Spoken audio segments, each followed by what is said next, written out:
17 months pa lang. 5 years. So, ibang CBS. So, ang ginawa ko, Tapos silang natin si Kuya. nirilong ko. 207 bayaran ko. Kasi isang taong 17 months pa lang. 71 lang nakukuha. Anong ginawa ko? Ginagagawa ko ng 50. Ako 121. Yan ang gagastusin ko. Pero kapag mga ganyan, hindi ko na ito doon sa purpose ko. Kasi wala kami magagawa na. Oo. Hindi ko na padayitin na lang yan, doon na yung session. Kasi ang budget ko sa kanya, pagkasisan ko ng 20,000 by work. 16 days. Umiwas na ako kasi doon sa kabila. Kasi parehas yun yung budget.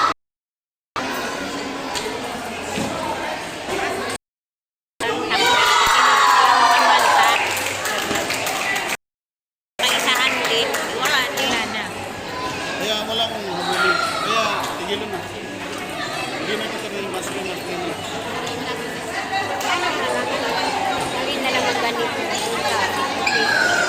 hindi na magpapalabas. Hindi na, kahit hindi. Wala akong habulin. Kaya kaya pa ako galing. Hindi, wala akong magagawa kasi masusapan niya. Pinag-uusapan niya na lang. Oo. Wala lang. Lalo na pag wala ka doon, talagang gano'n ang mangyayari. Wala na.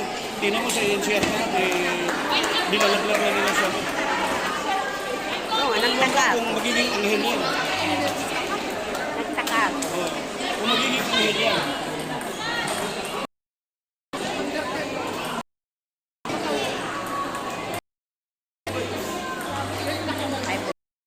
Kaya nga, nawat ko na lang si Amir. Ganyan talaga man si Amir. Kasi yung sarili ni Lea. Sa NCR na makala mo, hindi kami pinapansin. Nung pala, di ba sa pansita, sa school sila na pumunta kami doon, hindi kami mapinapansin, hindi kami pinapansin.